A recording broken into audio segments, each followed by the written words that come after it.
Welcome back to enchanted learning. It's me Benazir Khalid. മറ്റൊരു HSI natural science ക്ലാസ്സിലേക്ക് എല്ലാവർക്കും സ്വാഗതം. അപ്പൊ കഴിഞ്ഞ ദിവസം നമ്മള് പാരസിറ്റിക് പ്രോട്ടോസോൺസിൽ നമുക്ക് എന്തൊക്കെ സിലബസിൽ പഠിക്കാനുണ്ടോ അത് പഠിച്ചു കഴിഞ്ഞു. ഇനി നമ്മൾ അടുത്ത മനസ്സിലാക്കാൻ പോകുന്നത് നമ്മൾ സിലബസിൽ പറഞ്ഞിരിക്കുന്ന അടുത്ത എന്താണ്? അതെ, കിങ്ഡം അനിമാലിയെ കുറിച്ച് നമ്മൾ പഠിക്കും. അതിലെ ലെവൽസ് ഓഫ് ഓർഗനൈസേഷൻ പഠിക്കാറുള്ളത്. കിങ്ഡം അനിമാലിയ എങ്കിൽ ജന്തു ലോകത്തെ കുറിച്ച്, അതിന്റെ ലെവൽസ് ഓഫ് ഓർഗനൈസേഷനെ കുറിച്ചാണ് നമ്മൾ ഇന്നത്തെ ക്ലാസ് ഡിസ്കസ് ചെയ്യാൻ പോകുന്നത്. അപ്പൊ ക്ലാസ്സിലെ പോയിന്റ്സ് എഴുതി സൂക്ഷിക്കാം. ഇതെല്ലാം നിങ്ങൾ പഴയ ക്ലാസ്സുകളിൽ പഠിച്ചിട്ടുള്ളതാണ്. അതുകൊണ്ട് നിങ്ങൾക്ക് ഇത് വേഗം മനസ്സിലാക്കി പോകാൻ പറ്റുന്നതാണ്. ക്ലാസ്സിലേക്ക് എല്ലാവർക്കും സ്വാഗതം. അപ്പോൾ നമ്മൾ എന്താണ് മനസ്സിലാക്കാൻ പോകുന്നത്? ജന്തുലോകത്തെ കുറിച്ചാണ്. അപ്പൊ സസ്യലോകത്തെ അപേക്ഷിച്ച് ജന്തുലോകം വളരെ വൈവിധ്യം കാണിക്കുന്നുണ്ടെങ്കിലും അവയിൽ ചില അടിസ്ഥാന ലക്ഷണങ്ങളെ ആധാരമാക്കി നമ്മൾ ജന്തുലോകത്തെ വർഗീകരിക്കാവുന്നതാണ്. അപ്പൊ അത്തരത്തിൽ നമ്മൾ ജന്തുലോകത്തെ 4 വർഗീകരിക്കുന്നു. പ്രധാനമായ 4 വർഗീകരണം എന്ന് പറയുന്നത് ലെവൽസ് ഓഫ് ഓർഗനൈസേഷൻ ആണ്. നമ്മൾ ഫസ്റ്റ് പറയുന്ന levels of organisation. 2 body symmetry. 3 എന്താണ്? ബോഡി ജേം ലെയേഴ്സ് അല്ലെ, അത് ജേം ലെയേഴ്സ്. അടുത്തത് എന്ന് പറയുന്നത് സീലോൺ അല്ലെങ്കിൽ ബോഡി ക്യാവിറ്റിയാണ്. അപ്പൊ നമ്മൾ പറഞ്ഞു ജന്തുലോകത്തെ നമുക്ക് അടിസ്ഥാന ലക്ഷണങ്ങളെ ആധാരമാക്കി വർഗീകരിക്കാവുന്നതാണ്. ഏതൊക്കെ ആയിട്ടാണ്? ലെവൽസ് ഓഫ് ഓർഗനൈസേഷൻ അല്ലെങ്കിൽ ഘടനയിലെ വിവിധ തലങ്ങൾ അനുസരിച്ച് നമുക്ക് വർഗീകരിക്കാവുന്നതാണ്. അല്ലെങ്കിൽ രണ്ടാമത്തെ എന്താണ്? ബോഡി സിമെട്രി അനുസരിച്ച്, ശരീരത്തിന്റെ സമമിതി അനുസരിച്ച് നമുക്ക് വർഗീകരിക്കാവുന്നതാണ്. അടുത്തത് ശരീരപാളികൾ അല്ലെങ്കിൽ ജേം ലെയേഴ്സിന്റെ ബേസിസിൽ നമുക്ക് വർഗീകരിക്കാവുന്നതാണ്. അടുത്തത് എന്താണ്? സീറോം അഥവാ ബോഡി ക്യാവിറ്റിയുടെ ബേസിസിലും നമുക്ക് ജന്തുലോകത്തെ വർഗീകരിക്കാവുന്നതാണ്. നമുക്ക് ഓരോന്നും അതിൻ്റെതായ രീതിയിൽ മനസ്സിലാക്കാം. അപ്പൊ ആദ്യം മനസ്സിലാക്കാവുന്നത് ഘടനയിലെ വിവിധ തലങ്ങളെ കുറിച്ചാണ്. അപ്പൊ ഘടനയിലെ വിവിധ തലങ്ങൾ എന്ന് പറഞ്ഞ ലെവൽസ് ഓഫ് ഓർഗനൈസേഷൻ. അവിടെ എന്താണ്? ജന്തുക്കളെ ഘടനയിൽ കാണുന്ന വിധത്തിൽ തലങ്ങളെ ആസ്ഥാനമാക്കി ജന്തുക്കളെ നമുക്ക് വർഗീകരിക്കാം. അതായത് ജന്തുക്കളുടെ ശരീരം ഏത് ഏത് ഘടനയിലാണ് രൂപപ്പെട്ടിരിക്കുന്നത് അതിനനുസരിച്ച് നമുക്ക് ജന്തുക്കളെ 4 ആയിട്ട് തരംതിരിക്കാം. അപ്പൊ ജന്തുക്കളുടെ ഘടനയിൽ കാണുന്ന വിവിധ തലങ്ങളെ അടിസ്ഥാനമാക്കി ജന്തുക്കളെ 4 ആയിട്ട് വിഭജിക്കാവുന്നതാണ്. അതായത് ബോഡി എങ്ങനെയാണോ ഉണ്ടാക്കിയിരിക്കുന്നത്, അല്ലെങ്കിൽ ആ ജന്തുക്കളുടെ ശരീരം എങ്ങനെയാണ്, അല്ലെങ്കിൽ അതിന്റെ ഘടന എങ്ങനെയാണ്, അതിന്റെ ബേസിസ് നമുക്ക് 4 ആയി തരംതിരിക്കാം. ഒന്നാണ് ലെവൽസ് ഓഫ് ഓർഗനൈസേഷൻ, ഈ ഘടനയുള്ള തലങ്ങളിലെ വിവിധ തലങ്ങളിൽ ഒന്നാണ് കോശതലത്തിലുള്ള ഘടന. എന്താണ്? Cellular level of organisation. എന്താണ്? കോശതലത്തിലുള്ള ഘടന അല്ലെങ്കിൽ സെല്ലുലാർ ലെവൽ ഓഫ് ഓർഗനൈസേഷൻ. അതാണ് ഒന്നാമത്തത്. അതായത് ജന്തുക്കളുടെ ശരീരം എന്താണ്? ഇപ്പൊ ഉദാഹരണത്തിന് ജന്തുക്കളുടെ ശരീരം കോശങ്ങളാൽ നിർമ്മിച്ചിരിക്കുന്നു. ആ കോശങ്ങളെ ഏകോപിച്ച് ഒരു കലകളായിട്ട് രൂപീകരിക്കപ്പെടാതിരിക്കുകയും അത് കോശങ്ങളായി തന്നെ ആ ശരീരത്തിൽ നിലനിൽക്കുകയും ചെയ്യണം. അതായത് ഇപ്പൊ ഉദാഹരണത്തിന് ഫൈലം പോറിഫൈലെ സ്പോഞ്ചുകൾ ബഹുകോശ ജീവികളാണ്. അവരുടെ ശരീരം കോശങ്ങൾ കൊണ്ടാണ് നിർമ്മിച്ചിരിക്കുന്നത്, അനേകം കോശങ്ങൾ കൊണ്ടാണ് നിർമ്മിച്ചിരിക്കുന്നത്. പക്ഷെ ഈ കോശങ്ങൾ ഏകീകരിച്ച് കലകളായിട്ട് മാറുന്നില്ല. അപ്പൊ അത്തരത്തിലുള്ള ബഹുകോശ ജീവികളെ ഏത് തലത്തിൽപ്പെടുത്താം? ലെവൽസ് ഓഫ് ഓർഗനൈസേഷൻ കോശതലത്തിലുള്ള ഘടനയിൽ നമുക്ക് പെടുത്താം. അപ്പൊ കോശതലത്തിലുള്ള ഘടന ലെവൽസ് ഓഫ് ഓർഗനൈസേഷനിൽ ഒന്നാമത്തെ ഏതാണ്? കോശതലത്തിലുള്ള ഘടന അല്ലെങ്കിൽ സെല്ലുലാർ ലെവൽ ഓഫ് ഓർഗനൈസേഷൻ എന്ന് പറയുന്നത്. ഉദാഹരണത്തിന് ബഹുകോശ ജീവികളാണ്, മിക്ക ജീവികൾ ബഹുകോശ ജീവികളാണ് അല്ലെ. ജന്തുക്കളെല്ലാം ബഹുകോശ ജീവികളാണ്. പക്ഷെ അവയുടെ കോശങ്ങള് ഏകോപിച്ച് എന്തായി മാറുന്നില്ല? കലകളായിട്ട് മാറി പ്രവർത്തിക്കുന്നു. അപ്പൊ അത്തരത്തിലുള്ള ഘടനയുള്ളവയെ കോശതലത്തിലുള്ള ഘടനയെന്ന് പറയാം. ഉദാഹരണത്തിന് ഫൈലം പോറിഫെറൽ സ്പോഞ്ചസ് ഏതിൽ പെടുന്നു എന്ന് പറഞ്ഞാൽ ഘടനാ തലത്തിലുള്ള ഇതിൽ പറയുന്ന ഏതാണ്? കോശതലത്തിലുള്ള ഘടനയായിട്ട് നമുക്ക് ഓർമ്മിക്കാം. അപ്പൊ ലെവൽസ് ഓഫ് ഓർഗനൈസേഷൻ ഘടനയിലെ വിവിധ തലങ്ങൾ ഒന്ന് നമ്മൾ വെച്ചാൽ കോശതലത്തിലുള്ള ഘടന. ഉദാഹരണം എന്താണ്? ഫൈലം പോറിഫെറയിലെ സ്പോഞ്ചസ് ആണ് ഓർത്തുവെക്കുക. അടുത്തത് മനസ്സിലാക്കാം. അപ്പൊ നമ്മൾ മനസ്സിലാക്കിയ എന്താണ്? അനിമൽസ് എന്ന് പറയുന്നതിൽ ബഹുകോശ ജീവികളാണ്. അവിടെ ശരീരം കോശങ്ങളാൽ തന്നെ നിർമ്മിച്ചിരിക്കുന്നു. അവ ഒന്നിച്ചു ചേർന്ന് കലകളായി രൂപപ്പെടുന്നില്ല. അപ്പൊ അതാണ് ഏത്? കോശതലത്തിലുള്ള ഘടനയുള്ള ജീവികൾ എന്ന് പറയുന്നത്. അവയുടെ എക്സാമ്പിൾ പറയുകയാണെങ്കിൽ ഫൈലം പോറിഫെറൽ സ്പോഞ്ചസ് ആണ് ഓർത്തുവെക്കുക. രണ്ടാമത് പറയുന്നത് എന്താണ്? ടിഷ്യൂ ലെവൽ ഓഫ് ഓർഗനൈസേഷൻ ആണ്, അല്ലെങ്കിൽ കലതലത്തിലുള്ള ഘടന. അപ്പൊ ലെവൽസ് ഓഫ് ഓർഗനൈസേഷൻ ഘടനയിലുള്ള തലങ്ങളാണ് പഠിച്ചുകൊണ്ടിരിക്കുന്നത്. അപ്പൊ രണ്ടാമത് ടിഷ്യൂ ലെവൽ ഓഫ് ഓർഗനൈസേഷൻ എന്താണ്? തലത്തിലുള്ള ഘടന അല്ലെ, കലതലത്തിലുള്ള ഘടന. പേരിൽ നിന്ന് മനസ്സിലാക്കാം. കോശങ്ങൾ ഏകോപിച്ച് പ്രത്യേക ധർമ്മം നിർമ്മിക്കുന്ന കലകളായി മാറുകയാണെങ്കിൽ അത്തരം ജന്തുക്കളെ ഏത് ഗ്രൂപ്പിൽ ഉൾപ്പെടുത്താം? എന്താണ്? കലതലത്തിലുള്ള ഘടനയിൽ ഉൾപ്പെടുത്താം. അതായത് കോശങ്ങൾ ഒന്നിച്ചു ചേർന്ന് ഒരു പ്രത്യേക ധർമ്മം നിർവഹിക്കുന്ന കലകളായിട്ട് മാറുകയാണെങ്കിൽ അത്തരത്തിലുള്ള ഘടനയുള്ള ജീവികളെ ഏതായിട്ട് ഉൾപ്പെടുത്താം? അതായത് കലതലത്തിലുള്ള ഘടനയിൽ ഉൾപ്പെടുത്താം. അപ്പൊ അതിന് ഉദാഹരണം എന്ന് പറയുന്നത് ഫൈലം സീലൻഡ്രേറ്റ ആണെന്ന് ഓർത്തുവെക്കാം. അപ്പൊ കലതലത്തിലുള്ള ഘടന അല്ലെങ്കിൽ ടിഷ്യൂ ലെവൽ ഓർഗനൈസേഷൻ ഉദാഹരണം ഫൈലം സീലൻഡ്രേറ്റ ആണെന്ന് ഓർത്തുവെക്കാം. അടുത്തത് എന്താണ്? ഈ കലകൾ ചേർന്ന് അവയവങ്ങളായി മാറുകയും, അപ്പൊ കോശങ്ങളിൽ ഏകോപിച്ച് കലകളായി മാറുകയും ഈ കലകൾ ചേർന്ന് അവയവങ്ങളായി മാറുകയും ചെയ്യുന്ന ശരീരഘടനയുള്ള ജന്തുക്കളെ നമുക്ക് ഏത് തലത്തിൽ ഉൾപ്പെടുത്താം? അവയവ തലത്തിലുള്ള ഘടനയുള്ളവ എന്നിവ ഉൾപ്പെടുത്താം. എന്താണ് അവയവ തലത്തിൽ? ഓർഗാൻ ലെവൽ ഓഫ് ഓർഗനൈസേഷൻ, അവയവ തലത്തിലുള്ള ഘടന. അത് കോശങ്ങൾ ചേർന്ന് കലകൾ രൂപപ്പെടുന്നു, കലകൾ ചേർന്ന് അവയവം രൂപപ്പെടുന്നു. ആ തരത്തിലുള്ള ശരീരഘടനയുള്ള ജന്തുക്കളെ ഉൾപ്പെടുത്തുന്നത് അത് ഏത് ഘടനയിലാണ്? അവയവ തലത്തിലുള്ള ഘടനയാണ്, അല്ലെങ്കിൽ എന്താണ്? ഓർഗാൻ ലെവൽ ഓഫ് ഓർഗനൈസേഷൻ ആണെന്ന് ഓർത്തു വയ്ക്കുക. അവിടെ ഉദാഹരണം പറയുകയാണെങ്കിൽ പ്ലാറ്റിഹെൽമിന്തസ്, ഫൈലം പ്ലാറ്റിഹെൽമിന്തസ് ആണ് ഏത് പറയുന്നത്? ഈ പറയുന്ന അവയവ തലത്തിലുള്ള ഘടനയ്ക്ക് അല്ലെങ്കിൽ ഓർഗാൻ ലെവൽ ഓഫ് ഓർഗനൈസേഷൻ ഉദാഹരണമായിട്ട് പറയുന്നു. അടുത്ത് മനസ്സിലാക്കാനുള്ളത് അവയവ വ്യൂഹ തലത്തിലുള്ള ഘടന, അല്ലെങ്കിൽ organ system level of organisation. നമുക്കറിയാം കോശങ്ങൾ ചേർന്ന് കലകൾ, കലകൾ ചേർന്ന് അവയവം, അവയവങ്ങൾ ചേർന്ന് അവയവ്യൂഹം ഉണ്ടാകും. ഇത്തരത്തിലുള്ള ശരീരഘടനയുള്ള ജന്തുക്കളെ നമുക്ക് അവയവ്യൂഹ തലത്തിൽ ഉൾപ്പെടുത്താം. അവയവ്യൂഹ തലത്തിലുള്ള ഘടനയുള്ളവയ്ക്ക് ഉദാഹരണം പറയുകയാണെങ്കിൽ ഏതൊക്കെയാണ്? അഷൽമെന്തസ് അല്ലെങ്കിൽ നെമത്തൽമെന്തസ്, പിന്നെ അതുപോലെ annelida, arthropoda, mollusca, echinodermata, hemichordata and chordata. അപ്പൊ പ്ലാറ്റിഹെൽമിന്തസ് വരുന്നത് അവയവ തലത്തിലുള്ള ഘടനയിലാണ്. ഇനി അവയവ വ്യൂഹ തലത്തിലുള്ള ഘടനയിൽ വരുന്നത് അഷൽമെന്തസ് അല്ലെങ്കിൽ നെമത്തൽമെന്തസ്, നെമത്തൽമെന്തസ്, അഷൽമെന്തസ് അല്ലെങ്കിൽ നെമത്തൽമെന്തസ്, പിന്നെ annelida, arthropoda, mollusca, echinodermata, hemichordata and chordata. ഇത്രയും വരുന്നത് ഏതിലാണ്? അവയവ വ്യൂഹ തലത്തിലുള്ള ഘടനയിലാണ് വരുന്നത്. അപ്പൊ നമ്മൾ മനസ്സിലാക്കി ജന്തുക്കളെ വർഗീകരിക്കുന്ന ചില അടിസ്ഥാന ലക്ഷ്യങ്ങൾ വെച്ചാണ്. ആ ലക്ഷ്യങ്ങളിൽ ആദ്യത്തെ വർഗീകരണമാണ് ഘടനാ തലത്തിലുള്ള വർഗീകരണം, അല്ലെ? ഘടനാ തലത്തിലുള്ള തലങ്ങൾ. അപ്പൊ ഘടനാ തലത്തിൽ വിവിധ തലങ്ങളാണ് നമ്മൾ പറഞ്ഞ ഏതൊക്കെയാണ്? കോശതലത്തിലുള്ള ഘടന. ഉദാഹരണം ഫൈലം പോർഫിറയിലെ സ്പോഞ്ചസുകളാണ്. അവിടെ ബഹുകോശ ജീവിയാണ് എല്ലാ ജന്തുക്കളും. എന്നാലും എന്താ ഇവിടെ കോശങ്ങൾ കോശങ്ങളായി തന്നെ നിലനിൽക്കുന്നത്. അവ ഏകോപിച്ച് കലകളായിട്ട് മാറി പ്രവർത്തിക്കുന്നില്ല. രണ്ടാമത് നമ്മൾ പറഞ്ഞതാണ് കലതലത്തിലുള്ള ഘടന. അവിടെ കോശങ്ങൾ ഏകോപിച്ച് പ്രത്യേക ധർമ്മം നിൽക്കുന്ന കലകളായിട്ട് മാറുകയാണ്. ഉദാഹരണത്തിന് ഫൈലം സിലിൻഡ്രേറ്റ. അടുത്തത് പറഞ്ഞതാണ് എന്താണ്? അവയവ തലത്തിലുള്ള ഘടന അല്ലെങ്കിൽ ഓർഗാൻ ലെവൽ ഓഫ് ഓർഗനൈസേഷൻ. അവിടെ കോശങ്ങൾ ഏകോപിച്ച് എന്താണ് കലകളായി മാറുകയും കലകൾ ഒന്നും കൂടി എല്ലാം കൂടി ചേർത്ത് അവയവമായിട്ട് മാറുകയും ചെയ്യുന്നു. അവിടെയാണ് ഉദാഹരണം ഫൈലം പ്ലാറ്റിഹെൽമിന്തസ് ആണെന്ന് ഓർത്തു വയ്ക്കുക. അടുത്ത അവയവ്യൂഹ തലത്തിലുള്ള ഘടനയാണ് organ system level of organisation. അവിടെ എന്താണ്?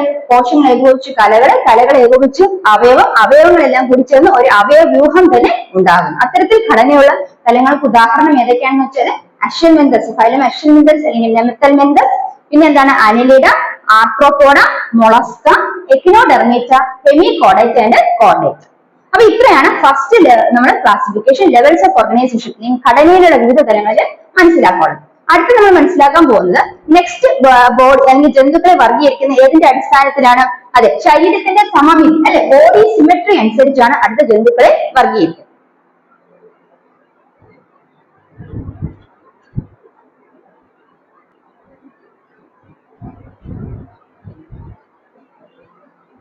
അപ്പൊ രണ്ടാമത്തെ വർഗീകരണം എന്ന് പറഞ്ഞ ശരീരത്തിന്റെ സമമിതി അനുസരിച്ചാണ്, അല്ലെങ്കിൽ സിമെട്രി അനുസരിച്ച്, ബോഡിയുടെ സിമെട്രി അനുസരിച്ചുള്ള ക്ലാസിഫിക്കേഷൻ ആണ് രണ്ടാമത് പറയുന്നത്.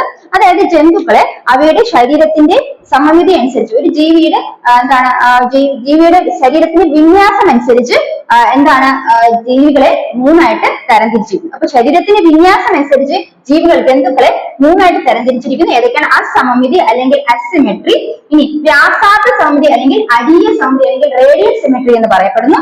ഇനി ദ്വിപാർശ്വ സമമിതി അല്ലെങ്കിൽ ബൈലാറ്ററൽ സിമെട്രി എന്ന് പറയുന്നു. അപ്പൊ ജന്തുക്കളെ അവയുടെ ശരീരങ്ങളുടെ വിന്യാസത്തിന്റെ രീതിയാണ് സമമിതി എന്ന് പറയുന്നത്. ഇനി അത്തരത്തിൽ ജന്തുക്കളെ മൂന്ന് തരത്തിലുള്ള സമമിതിയാണ് ജന്തുക്കളിൽ കാണപ്പെടുന്നത്. അപ്പൊ നമ്മൾ ഘടനയിലുള്ള വ്യത്യാസം മനസ്സിലാക്കി. ഇനി ശരീരത്തിന്റെ വിന്യാസത്തിലെ വ്യത്യാസം മനസ്സിലാക്കുന്നത്. അപ്പൊ ജന്തുക്കളെ ശരീരത്തിന്റെ വിന്യാസം മൂന്ന് രീതിയിലാണ് കാണപ്പെടുന്നത്. ഒന്നാണ് അസമമിതി അല്ലെങ്കിൽ അസിമെട്രി എന്ന് പറയുന്നു. ഇനി വ്യാസാർത്ഥ സമമിതി അല്ലെങ്കിൽ അരീയ അല്ലെങ്കിൽ റാപ്പിഡ് എന്താണ് റേഡിയൽ സിമെട്രി എന്ന് മനസ്സിലാക്കുക. പിന്നെ എന്താണ് ദ്വിപാർശ്വ സമമിതി അല്ലെങ്കിൽ ബൈലാറ്ററൽ സിമെട്രി എന്ന് മനസ്സിലാക്കുക. അപ്പൊ ആദ്യം അസമമിതി അല്ലെങ്കിൽ അസിമെട്രി എന്ന് പറഞ്ഞാൽ ഒരു ജീവിയുടെ ശരീരം ഏത് തലത്തിലൂടെ നമ്മൾ മുറിച്ചാലും നമുക്ക് ഈക്വൽ ഹാഫ്സ് തുല്യ ഭാഗങ്ങൾ കിട്ടാതിരിക്കുന്ന സമമിതി അല്ലെങ്കിൽ ആ ഒരു സിമെട്രിയാണ് വിളിക്കുന്ന അസമമിതി എന്ന് പറയുന്നത്. ഉദാഹരണത്തിന് നമ്മൾ സ്പോഞ്ചസ് തന്നെയാണ് ഓർത്തു വെക്കുക. അപ്പൊ ഒരു ജീവിയുടെ ശരീരത്തെ ഏത് തലത്തിലൂടെ മുറിച്ചാലും നമുക്ക് തുല്യ ഭാഗങ്ങൾ കിട്ടുന്നില്ലെങ്കിൽ അത്തരത്തില് സമമിതിയാണ് എന്ത് വിളിക്കുന്നത്? അസമമിതി അല്ലെങ്കിൽ അസിമെട്രി എന്ന് വിളിക്കുന്ന ഉദാഹരണം സ്പോഞ്ചസ് ആണെന്ന് മനസ്സിലാക്കുക. അടുത്തത് രണ്ടാമത്തതാണ് റേഡിയൽ സിമെട്രി അല്ലെങ്കിൽ വ്യാസാർത്ഥ സമമിതി അല്ലെങ്കിൽ അരീയ സമമിതി എന്ന് പറയുന്നത്. അപ്പൊ എന്താണ് വ്യാസാർത്ഥ സമമിതി അല്ലെങ്കിൽ അപ്പൊ വ്യാസാർത്ഥം എന്ന് നമ്മൾ ഉദ്ദേശിക്കുക അത് എന്താണ്, ഒരു പ്രത്യേക ഇതിലൂടെ മുറിച്ചാല് നമുക്ക് തുല്യ ഭാഗങ്ങൾ കിട്ടുകയാണെങ്കിൽ, അപ്പൊ മധ്യത്തിൽ കൂടെ കടന്നു പോകുന്ന ഒരു അനുദൈർഘ്യത്തിലൂടെ മുറിച്ചാല് നമുക്ക് എന്ത് കാണാൻ കിട്ടും? രണ്ട് തുല്യ ഭാഗങ്ങൾ കിട്ടുന്നു. അതിനെയാണ് വ്യാസാർത്ഥ സമമിതി അല്ലെങ്കിൽ അരീയ സമമിതി അല്ലെങ്കിൽ റേഡിയസ് സിമെട്രി എന്ന് പറയുന്നത്. ഒരു ജന്തുവിന്റെ ശരീരത്തെ എന്താണ് തുല്യ ഭാഗങ്ങൾ ഏത് തരത്തിലൂടെ മുറിച്ചാലും തുല്യ ഭാഗങ്ങൾ കിട്ടുന്നതെങ്കിൽ അപ്പൊ തുല്യ ഭാഗങ്ങൾ ഈക്വൽ ഹാഫ്സ്, അതാണ് വ്യാസാർത്ഥ സമമിതി എന്ന് ഉദ്ദേശിക്കുന്നത്. അല്ലെങ്കിൽ എന്താണ് അരീയ സമമിതി അല്ലെങ്കിൽ റേഡിയൽ സിമെട്രി എന്ന് പറയുന്നത്. ഉദാഹരണത്തിന് ഫൈലം സീലൻഡ്രേറ്റ് ആണെന്ന് ഓർത്തു വയ്ക്കാം. ഈ ദ്വിപാർശ്വ സമമിതി അല്ലെങ്കിൽ ദ്വിക്രമ സമമിതി, ദ്വിപാർശ്വ സമമിതി അല്ലെങ്കിൽ ദ്വിക്രമ സമമിതി എന്ന് പറഞ്ഞാൽ ബൈലാറ്ററൽ ഹാഫ്സ് എന്നാണ്. അപ്പൊ ദ്വിപാർശ്വ സമമിതി അല്ലെങ്കിൽ എന്താണ് ദ്വിക്രമ സമമിതി. ദ്വിപാർശ്വ സമമിതി അല്ലെങ്കിൽ ദ്വിക്രമ സമമിതി എന്നത് ബൈലാറ്ററൽ സിമെട്രി ആണ്. ഇവിടെ ചില ജന്തുക്കളെ ഒരു തലത്തിലൂടെ മുറിച്ചാൽ മാത്രമേ നമുക്ക് രണ്ട് ഈക്വൽ ഹാഫ്സ് കിട്ടുകയുള്ളൂ. അതിനെയാണ് എന്ത് പറയുന്നത്? ദ്വിപാർശ്വ സമമിതി അല്ലെങ്കിൽ ദ്വിക്രമ സമമിതി അല്ലെങ്കിൽ ബൈലാറ്ററൽ സിമെട്രി എന്ന് പറയുന്നത്. അപ്പോൾ ജന്തുക്കളുടെ ശരീരത്തെ ഒരു പ്രത്യേക തലത്തിലൂടെ മുറിച്ചാൽ മാത്രമേ രണ്ട് തുല്യ ഭാഗങ്ങൾ വിഭജിക്കാൻ സാധിക്കുമെങ്കിൽ അത്തരം സമമിതിയാണ് ദ്വിപാർശ്വ സമമിതി അല്ലെങ്കിൽ ബൈലാറ്ററൽ സിമെട്രി. മറ്റൊരു പേരാണ് ദ്വിക്രമ സമമിതി എന്നും പറയുന്നത്. അപ്പൊ അനിലയുടെ ആർത്രോപ്പോഡയും കോർഡേറ്റ് ഒക്കെ ഏതിൽ വരുന്നതാണ്? ദ്വിപാർശ്വ സമമിതിയിൽ വരുന്നതാണെന്ന് മനസ്സിലാക്കുക. അപ്പൊ ഒന്നുകൂടെ പറയാം, ജന്തുക്കളുടെ ശരീരത്തിന്റെ വിന്യാസത്തെയാണ് സമമിതി എന്ന് അർത്ഥമാക്കുന്നത്. അപ്പൊ ശരീരത്തിന്റെ ഈ വിന്യാസത്തിനനുസരിച്ച് അവയെ മൂന്നായിട്ട് തരംതിരിച്ചിരിക്കുന്നു. അസമമിതി അല്ലെങ്കിൽ അസിമെട്രി, രണ്ടാമത് വ്യാസാർത്ഥ സമമിതി അല്ലെങ്കിൽ അരീയ സമമിതി അല്ലെങ്കിൽ എന്ത് വിളിക്കും? റേഡിയൽ സിമെട്രി എന്ന് വിളിക്കുന്നു. ഇനി മൂന്നാമത് ദ്വിപാർശ്വ സമമിതി അല്ലെങ്കിൽ ബൈലാറ്ററൽ സിമെട്രി അല്ലെങ്കിൽ ദ്വിക്രമ സമമിതി എന്ന് വിളിക്കും. ദ്വിപാർശ്വ സമമിതി അല്ലെങ്കിൽ ദ്വിക്രമ സമമിതി എന്ന് വിളിക്കും. അപ്പൊ ആദ്യം അസമമിതി, പേരിൽ നിന്ന് തന്നെ നോക്കുക. അസമമിതി, സമമിതി ഇല്ലാത്തത്. അതായത് അവിടെ ഈക്വൽ, അതായത് ഏത് തരത്തിലൂടെ മുറിച്ചാലും എന്തായിട്ട് തുല്യ ആയിട്ട് ഭാഗിക്കാൻ സാധിക്കില്ല. അപ്പൊ അസമമിതി, സമമിതി ഇല്ലാത്തത് അസിമെട്രി ആണ്. അത് ഏറ്റവും ആദ്യം എന്ന ഫൈലം പോർഫിയയിലെ സ്പോഞ്ചസ് ആണ് ഇതിൽ ഉൾപ്പെടുന്നതെന്ന് മനസ്സിലാക്കുക. അടുത്തത് വ്യാസാർത്ഥ സമമിതി എന്ന് പറഞ്ഞാല് ജന്തുക്കളുടെ ശരീരം ഏത് തരത്തിലൂടെ മുറിച്ചാലും രണ്ട് ഈക്വൽ ഹാഫ്സ് കിട്ടുകയാണെങ്കിൽ വ്യാസാർത്ഥ സമമിതി അല്ലെങ്കിൽ അരീയ സമമിതി റേഡിയൽ സിമെട്രി എന്ന് പറയും. ഉദാഹരണത്തിന് ഫൈലം സീലൻഡ്രേറ്റ് ആണ് ഓർത്തുവയ്ക്കുക. മൂന്നാമത്തത് ദ്വിപാർശ്വ സമമിതി അല്ലെങ്കിൽ ദ്വിക്രമ സമമിതി എന്ന് പറഞ്ഞാൽ ആ ജന്തുക്കളുടെ ശരീരത്തെ ഒരു പ്രത്യേക തലത്തിലൂടെ മുറിച്ചാൽ മാത്രമേ നമുക്ക് ഈക്വൽ ഹാഫ്സ് രണ്ട് തുല്യ ഭാഗങ്ങൾ കിട്ടുകയുള്ളൂ. അതിനെയാണ് ദ്വിപാർശ്വ സമമിതി അല്ലെങ്കിൽ ദ്വിക്രമ സമമിതി ബൈലാറ്ററൽ സിമെട്രി എന്ന് പറയുന്നത്. ഉദാഹരണത്തിന് അനിലിഡ, ആർത്രോപോഡ, മൊളസ്ക, കോർഡേറ്റയിൽ ഏതിൽ വരുന്നതാണ്? ബൈലാറ്ററൽ സിമെട്രി അല്ലെങ്കിൽ ദ്വിപാർശ്വ സമമിതി അല്ലെങ്കിൽ ദ്വിക്രമ സമമിതിയിൽ വരുന്നതാണെന്ന് ഓർത്തു വയ്ക്കുക. അപ്പൊ അത്രയാണ് അതിന്റെ ക്ലാസിഫിക്കേഷൻ. അടുത്ത നമ്മൾ മനസ്സിലാക്കാൻ പോകുന്നത് എന്താണ്? എന്താണ് ജേം ലേസ് അല്ലെങ്കിൽ ശരീരത്തിന്റെ പാളികൾ വെച്ചുകൊണ്ട് എങ്ങനെയാണ് ജന്തുക്കളെ വർഗീകരിക്കുന്നത്. അപ്പൊ ജന്തുക്കളെ ശരീരം ഉണ്ടാക്കിയിരിക്കുന്ന പാളികൾ വെച്ച് ജന്തുക്കളെ എത്തരത്തിൽ വർഗീകരിക്കും. അപ്പൊ അടുത്ത വർഗീകരണം എന്ന് പറഞ്ഞാൽ ശരീര പാളികളുടെ അടിസ്ഥാനത്തിൽ അല്ലെങ്കിൽ ജേം ലേസിന്റെ അടിസ്ഥാനത്തിലാണ്. പ്രധാനമായും ജന്തുക്കളുടെ ശരീരം ഉണ്ടായിരിക്കുന്ന 3 ശരീര പാളികൾ കൊണ്ടാണ്. ആ ജേം ലേസിന്റെ ബോഡി ലേസ് ഏതൊക്കെയാണ്? Ectoderm, mesoderm and endoderm. Ectoderm, mesoderm, endoderm എന്ന് പറയുന്ന 3 ശരീര പാളികൾ ഈ ബോഡി ലേസ് അല്ലെങ്കിൽ ജേം ലേസ് കൊണ്ട് ജന്തുക്കളുടെ ശരീരം നിർമ്മിച്ചിരിക്കുന്നത്. ഇനി അതിനെ നമുക്ക് അത്തരത്തില് 2 തരത്തിലുള്ള ക്ലാസിഫിക്കേഷൻ വർഗീകരണമുണ്ട് ജന്തുക്കളിലെ. ഡിപ്ലാസ്റ്റിക് അല്ലെങ്കിൽ ഡിപ്ലോബ്ലാസ്റ്റിക് എന്ന് പറയും. അതായത് ഡിപ്ലാസ്റ്റിക് അല്ലെങ്കിൽ ഡിപ്ലോബ്ലാസ്റ്റിക്കും ട്രിപ്ലാസ്റ്റിക് അല്ലെങ്കിൽ ട്രിപ്ലോബ്ലാസ്റ്റിക്കും. അങ്ങനെ 2 രീതിയിൽ ജന്തുക്കളെ നമുക്ക് തരംതിരിക്കാം. ഇതിൽ ഡിപ്ലാസ്റ്റിക് അല്ലെങ്കിൽ ഡിപ്ലോബ്ലാസ്റ്റിക് എന്ന് പറയുന്നതില് ജന്തുക്കളുടെ ശരീരം ഉണ്ടാക്കിയിരിക്കുന്നത് 2 ശരീരപാടുകൾ കൊണ്ടാണ്. അപ്പൊ 2 ശരീരപാടുകൾ കൊണ്ട് നിർമ്മിച്ച ഭ്രൂണത്തില് എന്തൊക്കെയുണ്ട്? ഒരു പുറമേയുള്ള ലെയർ ഉണ്ട്. അതിനെയാണ് പുറമേയുള്ള ആ ലെയറിനെ എക്ടോഡം എന്നും ഉള്ളിലുള്ള ലെയറിനെ എൻഡോഡം എന്നും പറയുന്നു. മാത്രമല്ല ഈ എക്ടോഡമിനും എൻഡോഡമിനും ഇടയിലായിട്ട് അൺഡിഫറൻഷിയേറ്റഡ് അല്ല ഒരു നോൺ സെല്ലാർ ലെയർ ഉണ്ട്. അതായത് നമുക്ക് ഡിഫറൻഷിയേറ്റ് ചെയ്ത് വ്യത്യാസപ്പെട്ട് അറിയാൻ പറ്റാത്ത എന്താണ് ഒരു നോൺ സെല്ലുലർ പോഷകങ്ങളൊന്നും ഇല്ലാത്ത ഒരു ഏരിയ ഉണ്ട്. അതിനെയാണ് മീസോഗ്ലിയ എന്ന് പറയുന്നത് കൂടെ ഓർത്തു വയ്ക്കുക. അപ്പൊ ജന്തുക്കളെ ഓർഗാനിസത്തിനെ നമുക്ക് ബേസ്ഡ് ഓൺ എന്താണ് ജേം ലേസ് അല്ലെങ്കിൽ ബോഡി ലേസ് ശരീരപാളികളുടെ അടിസ്ഥാനത്തിൽ നമുക്ക് 2 ആയിട്ട് പറയാം. ഡിപ്ലാസ്റ്റിക് അല്ലെങ്കിൽ ഡിപ്ലോബ്ലാസ്റ്റിക്, പിന്നെ ട്രിപ്ലാസ്റ്റിക് അല്ലെങ്കിൽ ട്രിപ്ലോബ്ലാസ്റ്റിക്. അതില് ഡിപ്ലാസ്റ്റിക് അല്ലെങ്കിൽ ഡിപ്ലോബ്ലാസ്റ്റിക് എന്ന് പറയുന്നത് ജന്തുക്കളുടെ ശരീരം 2 ശരീരപാളികൾ കൊണ്ടാണ് ഉണ്ടാക്കുന്നത്. അപ്പൊ 2 ശരീരപാളികൾ ഉണ്ടാക്കിയിരിക്കുന്ന ഭ്രൂണത്തില് ഒരു പുറമേ ഉള്ള ഒരു ലെയറാണ് എക്ടോഡമ, ഉള്ളിലുള്ള ലെയറാണ് എൻഡോഡമ. ഇനി എക്ടോഡമിനും എൻഡോഡമിനും ഇടയിലായിട്ട് എന്ത് കാണപ്പെടുന്നുണ്ട്? ഒരു നമുക്ക് വേർതിരിക്കാൻ അല്ലെങ്കിൽ തിരിച്ചറിയാൻ പറ്റാത്ത ഒരു സെല്ലുകളൊന്നും ഇല്ലാത്ത ഒരു ഏരിയ ഉണ്ട്. അതിനെയാണ് മീസോഗ്ലിയ എന്ന് പറയുന്നത് കൂടെ ഓർത്തു വയ്ക്കും. അതിന് എക്സാമ്പിൾ പറയുകയാണെങ്കിൽ ഫൈലം പോറിഫെറയും, പോറിഫെറയുടെ സ്പോഞ്ചസും സീലൻഡ്രേറ്റ് ഒക്കെ ഏതിന് എക്സാമ്പിൾ ആണ്? ഈ പറയുന്ന എന്താണ് ദിപ്ലാസ്റ്റിക് അല്ലെങ്കിൽ ഡിപ്ലോബ്ലാസ്റ്റിക്കിന് എക്സാമ്പിൾ ആണെന്ന് മനസ്സിലാക്കുക. അപ്പൊ അവിടെ ജേം ലേസിന്റെ അടിസ്ഥാനത്തിലാണ് ജന്തുക്കളെ നമുക്ക് ഡിപ്ലോബ്ലാസ്റ്റിക് എന്നും ട്രിപ്ലോബ്ലാസ്റ്റിക് അല്ലെങ്കിൽ ട്രിപ്ലോബ്ലാസ്റ്റിക് എന്ന് പറയാൻ പറ്റും. അതായത് ദിപ്ലാസ്റ്റിക അല്ലെങ്കിൽ ഡിപ്ലോബ്ലാസ്റ്റിക്, അത് ദി എന്ന് പറഞ്ഞാൽ രണ്ട് പാളികളുള്ളത്, അല്ലെങ്കിൽ ത്രിബ്ലാസ്റ്റിക് അങ്ങനെ ട്രിപ്ലോബ്ലാസ്റ്റിക് അവിടെ എന്താണ് ജന്തുക്കളുടെ ശരീരം 3 പാളികൾ കൊണ്ട് നിർമ്മിച്ചിരിക്കുന്നത് മനസ്സിലാക്കുക. ഇനി നമ്മൾ പറഞ്ഞു ഈ ജേം ലേസ് ഉണ്ടാക്കിയിരിക്കുന്നത് എങ്ങനെയാണ്? അതായത് ഈ ഗ്യാസ്ട്രുലയുടെ ലേയേഴ്സ് ആണ് എന്താ ബോഡി ഓർഗാൻസ് ഫോം ചെയ്യുന്നത്. അപ്പൊ ആ ഗ്യാസ്ട്രുലയുടെ ലേയേഴ്സിനാണ് എന്തൊക്കെയാണ് ജേം ലേയേഴ്സ് എന്ന് പറയുന്നത്. അപ്പൊ ഗ്യാസ്ട്രുലയുടെ ലേയേഴ്സ് ജേം ലേയേഴ്സ്, ആ ജേം ലേയേഴ്സ് കൊണ്ടാണ് എന്താ ഭ്രൂണം ഉണ്ടാക്കിയിരിക്കുന്നത് എന്ന് മനസ്സിലാക്കുക. ഇനി അടുത്തത് ട്രിപ്ലോബ്ലാസ്റ്റിക്കിലെ ത്രിബ്ലാസ്റ്റിക എന്ന് പറയുമ്പോഴത്തേക്ക് അവിടെ അനിമൽസ് അല്ലെങ്കിൽ ജന്തുക്കളുടെ 3 ശരീരപാളികൾ കാണപ്പെടും. ജന്തുക്കളുടെ ആ ഭ്രൂണം ഉണ്ടാക്കിയിരിക്കുന്നത് 3 ലേഡ് എംബ്രിയോ ആണ് അല്ലെ, 3 ലേഡ് എംബ്രിയോ 3 പാളികളുള്ള എംബ്രിയോ ആണ്. അപ്പൊ ആ 3 പാളികളായതുകൊണ്ട് അതെന്ത് വിളിക്കും? ത്രിബ്ലാസ്റ്റിക അല്ലെങ്കിൽ ട്രിപ്ലോബ്ലാസ്റ്റിക് എന്ന് വിളിക്കും. അതിന് എക്സാമ്പിൾ പറയുകയാണെങ്കിൽ പ്ലാറ്റി ഹെൽമിന്തിസ് മുതൽ കോർഡേറ്റ് വരെ ഉള്ളത് ത്രിബ്ലാസ്റ്റിക് അല്ലെങ്കിൽ ട്രിപ്ലോബ്ലാസ്റ്റിക്കിൽ വരുന്നതാണ് ഓർത്തു വയ്ക്കുക. അപ്പൊ ഈ 3 ജേം ലേയേഴ്സ് ഏതൊക്കെയാണ്? എക്ടോഡം, പിന്നെ ഒരു മീസോഡം, പിന്നെ എൻഡോഡം. അപ്പൊ ആ 3 ലേയേഴ്സ് ഇതൊക്കെയാണ് എക്ടോഡം, മീസോഡം ആൻഡ് എൻഡോഡം. എല്ലാ ഓർഗൻസും ടിഷ്യൂസും ഉണ്ടാകുന്നത് ഈ പറയുന്ന ഈ 3 ലേയേഴ്സിൽ നിന്നാണ് മനസ്സിലാക്കുക. Ectoderm, mesoderm, endoderm.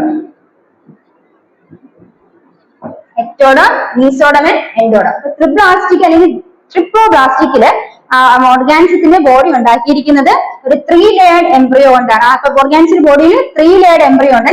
ആ 3 ലേയർഡ് എംബ്രിയോ എന്ന് പറയുന്നത് എന്തൊക്കെയുണ്ട്? എക്ടോഡം, മീസോഡം ആൻഡ് എൻഡോഡം ഉണ്ടെന്ന് മനസ്സിലാക്കി. 3 ലേയർഡ് എംബ്രിയോ ആണ്. അപ്പൊ അത്തരം അനിമൽസിന് എന്ത് വിളിക്കും? ത്രിബ്ലാസ്റ്റിക് ജന്തുക്കൾ അല്ലെങ്കിൽ ട്രിപ്ലോബ്ലാസ്റ്റിക് അനിമൽസ് അല്ലെങ്കിൽ ഓർഗാനിസംസ് വിളിക്കും. അപ്പൊ അതിൽ എക്ടോഡം, മീസോഡം ആൻഡ് എൻഡോഡം ഉണ്ട്. എല്ലാ ഓർഗാനിസും ടിഷ്യൂസും ഫോം ചെയ്യുന്ന ഈ 3 ലേയേഴ്സിൽ നിന്നാണ് ഓർത്തു വയ്ക്കുക. എക്സാമ്പിൾസ് പറയുകയാണെങ്കിൽ പ്ലാറ്റി ഹെൽമിന്തിസ് മുതൽ കോർഡേറ്റ് വരെയുള്ളത് ഏതിൽ വരുന്നതാണ്? ത്രിബ്ലാസ്റ്റിക് അല്ലെങ്കിൽ ട്രിപ്ലോബ്ലാസ്റ്റിക് വരുന്നതാണെന്ന് ഓർത്തു വയ്ക്കുക. അപ്പം നമ്മൾ ജന്തുക്കളെ അവരുടെ ശരീരപാളികളുടെ അടിസ്ഥാനത്തിൽ ജേം ലേയേഴ്സിന്റെ ബേസിസിൽ 2 ക്ലാസിഫൈ ചെയ്യുന്ന ഏതാണ്? ഡിപ്ലോബ്ലാസ്റ്റിക് അല്ലെങ്കിൽ ദിബ്ലാസ്റ്റിക. ദിബ്ലാസ്റ്റിക അതെന്താ അർത്ഥം? 2 ശരീരപാളി. പൊതുവെ ജന്തുക്കളുടെ ശരീരം ഉണ്ടായിരിക്കുന്ന 3 ശരീരപാളികൾ കൊണ്ടാണ് എക്ടോഡം, മീസോഡം ആൻഡ് എൻഡോഡം. ഈ ദിപ്ലാസ്റ്റിക് അല്ലെങ്കിൽ ഡിപ്ലോബ്ലാസ്റ്റിക്കില് ജന്തുക്കളുടെ ഭ്രൂണം ഉണ്ടാക്കിയിരിക്കുന്നത് 2 ശരീരപാളികൾ ചേർന്നാണ്. അതായത് എക്ടോഡമും എൻഡോഡമും. ഇതിന്റെ ഇടയിൽ നമുക്ക് ഡിഫറൻഷിയേറ്റ് ചെയ്യാൻ പറ്റാത്ത ഒരു നോൺ സെല്ലാർ ഏരിയ ഉണ്ട്. അതിനെ മീസോഗ്ലിയ എന്ന് വിളിക്കുന്നത് പറഞ്ഞു. ഇനി എക്സാമ്പിൾ പറയുന്നത് സീലൻഡ്രേറ്റ്, സ്പോഞ്ചസ് ഒക്കെ ഏത് വരുന്നതാണ്? ദിപ്ലാസ്റ്റിക് അല്ലെങ്കിൽ ഡിപ്ലോബ്ലാസ്റ്റിക് വരുന്നതാണ്. അടുത്തത് ത്രിബ്ലാസ്റ്റിക് അല്ലെങ്കിൽ ട്രിപ്ലോബ്ലാസ്റ്റിക് എന്ന് പറയുന്നത് അവിടെ 3 പാളികളുള്ള എംബ്രിയോ അല്ലെങ്കിൽ ഭ്രൂണമാണ് ഉള്ളത്. അതായത് എക്ടോഡം, മീസോഡം, എൻഡോഡം. ഇങ്ങനെ 3 പാളികൾ കാണപ്പെടുന്നു. എല്ലാ ടിഷ്യൂസും ഓർഗൻസും കലകളും അവയവങ്ങളൊക്കെ ഉണ്ടാകുന്ന ഈ 3 പാളികളാണെന്ന് ഓർത്തിരിക്കുക. അതുപോലെ എക്സാമ്പിൾസ് പറയുകയാണെങ്കിൽ പ്ലാറ്റി ഹെൽമിന്തിസ് മുതൽ കോർഡേറ്റ് വരെ ഇങ്ങോട്ട് ഏതൊക്കെ എന്ത് ഓർഗാനിസം ആണ്? ത്രിബ്ലാസ്റ്റിക് അല്ലെങ്കിൽ ട്രിപ്ലോബ്ലാസ്റ്റിക് ആണെന്ന് ഓർത്തിരിക്കുക.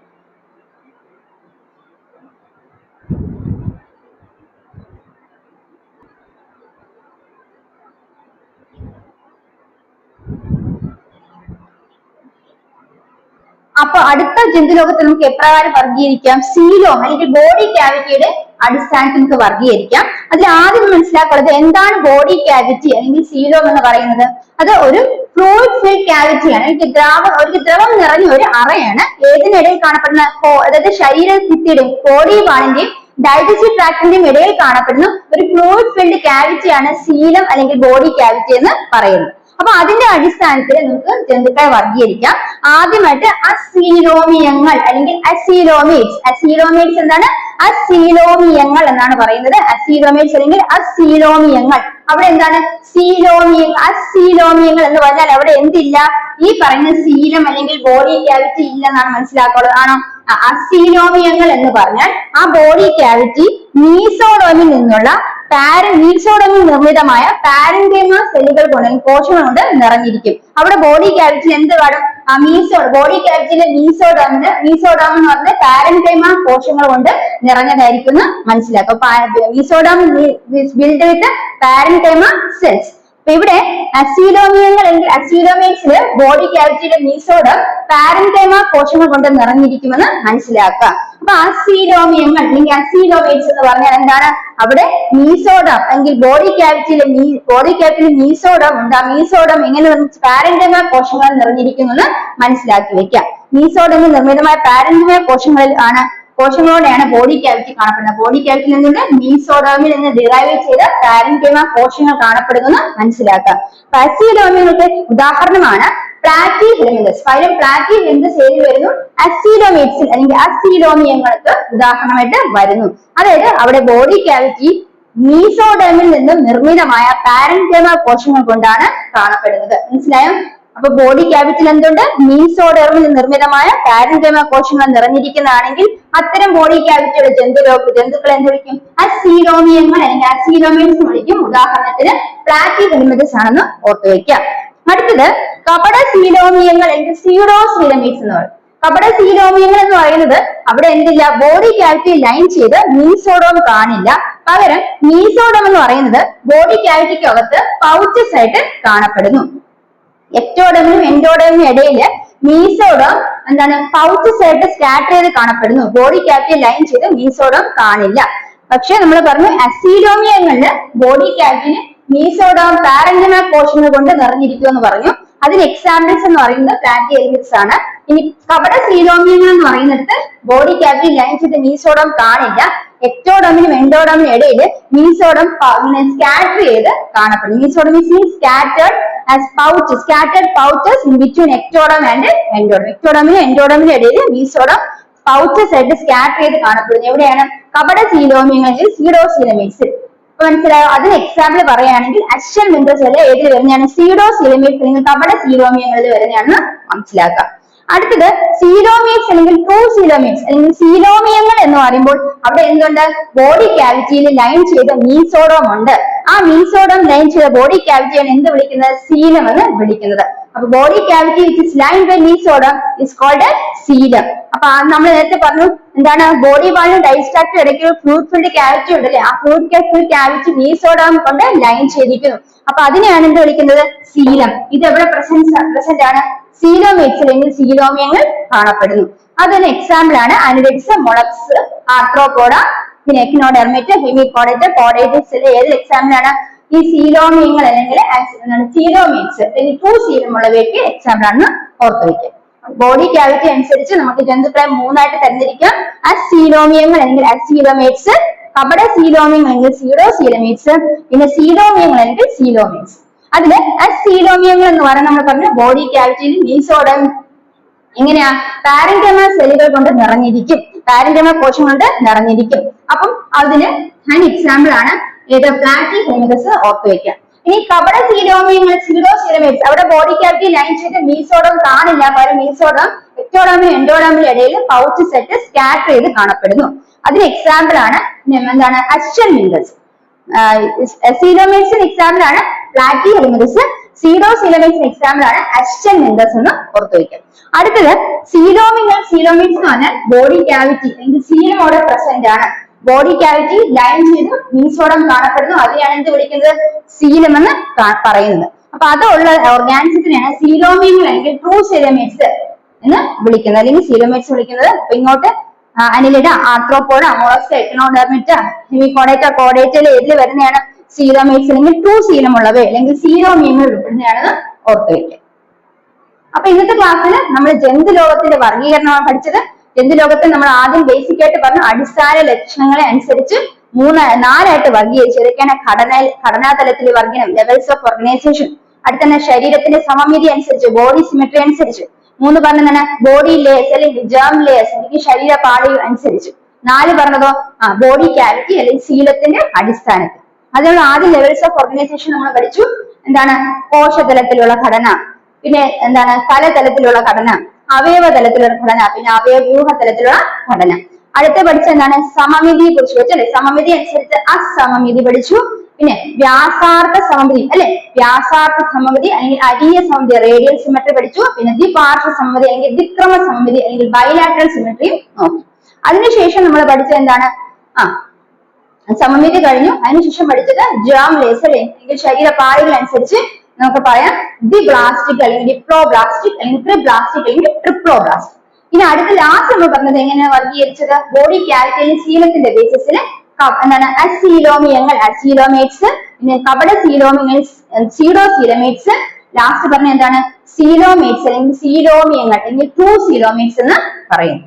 അപ്പൊ ഇത്രയാണ് നമുക്ക് ക്ലാസിഫിക്കേഷൻ, അത് ഇവിടെ ജന്തുക്കളെ എത്തരത്തിൽ വർഗീകരിക്കും കിങ്ഡം അനിമലിൽ നമുക്ക് പഠിക്കാനുള്ള സിലബസ് ബേസ്ഡ് ആയിട്ടുള്ള ഒരു പോർഷൻ ആണ് നമ്മൾ ഇന്ന് കവർ ചെയ്തത്.